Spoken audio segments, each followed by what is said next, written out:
BIM. Folks, Nick Wasunda here, video number 11. I'm going to be talking about index fund investment options in superannuation. Okay, for those of you that are proponents of passive investing, I'm going to highlight some options in the industry super fund world that you can look at. For those that don't know, my name is Nick Wasunda. I've been working in personal finance and insurance for 7 years. Going to try and impart some of that knowledge onto yourselves so you can make more informed decisions about your own personal finances. So basically in today's video I'll talk a little bit about some of the options that I've been researching, the pros and cons of them, and break it down for you. I think probably best to start with a brief description of how superannuation works. So basically, it's your retirement savings. It's locked up until you meet a condition of release. Usually that's going to be retirement, reaching age 65. And basically what these super funds do is invest your retirement savings on your behalf. Okay, they have a variety of different assets that they invest in and different options that they invest in. A lot of people have no idea what their money's invested in. Some people are aware of the different options, like for example, balanced option, conservative option, growth, high growth, etc.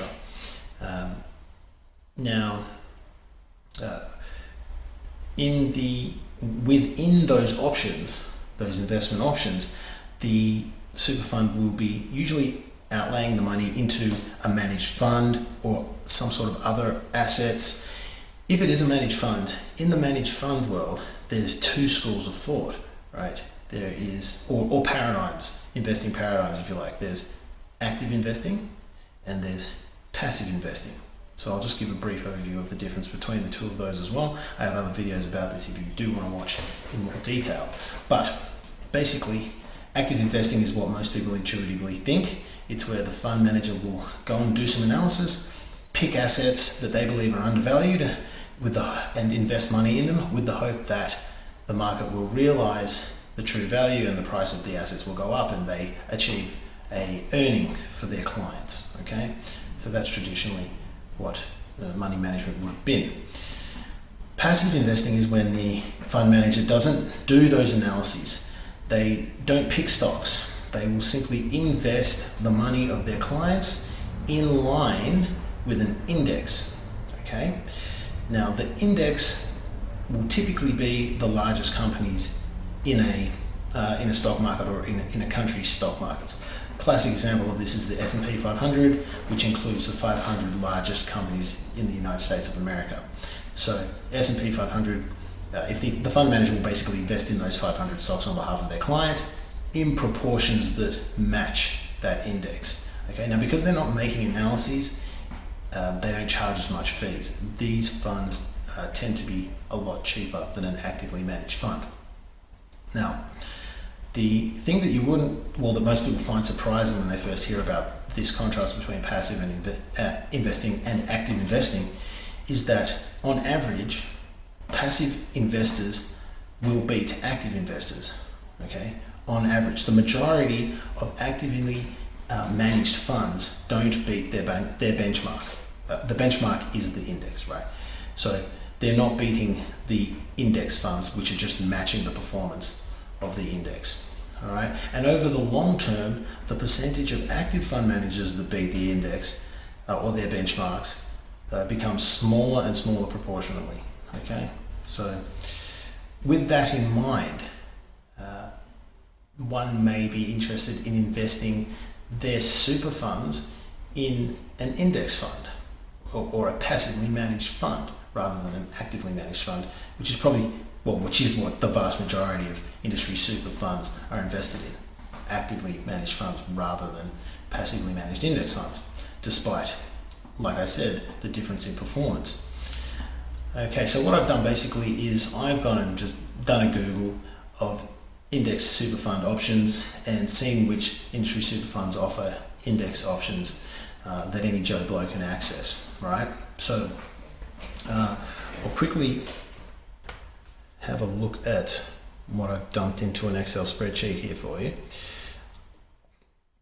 So you can see we've got Rest Super here. There's about 10 basically. So Rest Super, they offer index options. Australian Retirement Trust, Hester, Host Plus, Aware, CBUS, Vanguard. It wouldn't be an index investing video without Vanguard, and Brighter Super.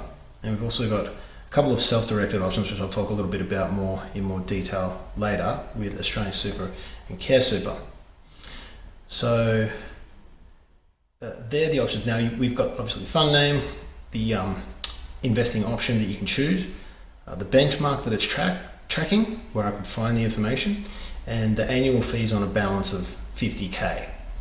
Okay, so the short and skinny of this is, if these funds are all tracking an index, then there's going to be relatively predictable performance. Because you could just look and see, oh, do they have the same index that they're tracking? Yep, okay, the performance should be the same, right? The differentiator is simply going to be fees, if that's the case, assuming that they track the index closely. So with the fees, now they all had relatively low fees compared to these more actively managed superannuation options. They're all around $200 or less dollars. Disappointingly, Vanguard was $290. This is annually for a 50k balance, but nonetheless still competitive, and you can see here, most of these numbers are below 200. Okay, the two standouts here are Host Plus and Rest. For those of you that have read The Barefoot Investor, he was a fan of the Host Plus offerings, and they still seem to be pretty competitive today. And yeah, so look, 50k balance, you're looking at around $130, $140 at fees per year. Rest Super, you're looking at about $160 per year, both very low. Okay, now one thing I do like about Rest is they've provided information on what indices that they are tracking. The names of the options are pretty self-explanatory as well, but yeah, you've got the name of the indices there if you want to see what's being tracked, what you're investing in. That's something you don't get with Host Plus. Host Plus is a bit of a black box. You've got index balanced, index high growth, index defensive. Couldn't find any information about the benchmarks on their website. Maybe you'll be able to dig it up or contact them if you want that information. But yeah, in terms of fees, very low. Now, with fees, if the percentage portion of the fees is really small, you know that when your balance gets larger, or if someone has a really large balance, you know that the fees are still going to be comparatively low. Host Plus and Rest had small percentage components to their fees, which means in the future, if the balance did get large, you wouldn't end up paying ridiculously large fees. Compared to the other ones, these guys were kind of head and shoulders above the rest. So with that said, I wanted to sort of talk a little bit about what fees super funds charge and the way they present them. Okay, so there's usually three categories of fees. There's going to be administration fees, investment fees, and transaction fees. Okay, the administration fees, usually there's a flat fee there and a percentage fee. Sometimes it's all percentage, sometimes it's all flat, depends on the super fund. But investment fees and transaction fees, usually it's always a percentage of your balance, your account balance. And sometimes, I should also mention that sometimes the investment fee will include a performance fee. Sometimes funds will break that into a fourth category, performance fees being the fourth category. But nonetheless, like I was saying earlier, if you want the fees to stay low, then you want a flat fee, right? You stay low when the balance gets large, then you want a flat fee component, to be the larger component of the fees being charged, right? Now, this is where these self-directed investing options become interesting. So with Australian Super and Care Super, they have this self-directed investing option where you pay a flat fee and then you can invest in a variety of ETFs stocks. If you invest in an ETF, the only percentage fee would be the cost ratio, the fees that the fund manager is charging, in other words. So for example, if we look at Australian Super there, Australian Super's got that flat fee of $180 annually. And then if you invested 50K into the, for example, Vanguard US shares ETF, then the fees on that is 0.03%. So that's a very small component of your total fees. So at larger balances, people who are looking at a few $100,000 or more sort of balances, that's when these options become quite attractive from a fees point of view. Plus it's great, there's full transparency and control, you know exactly what you're investing in.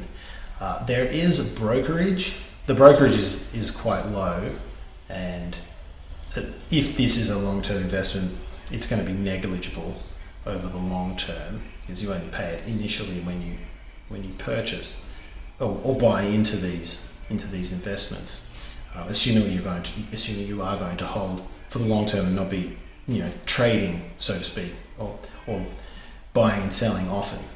It might start to have an impact in that case, but otherwise, for people with a higher account balance, these self-directed options are pretty attractive. The Host Plus option is pretty attractive too, just from a fees point of view. Unfortunately, like I said, with Host Plus, you don't have that transparency as to what you're investing in. But you could probably make the call or contact them and find out.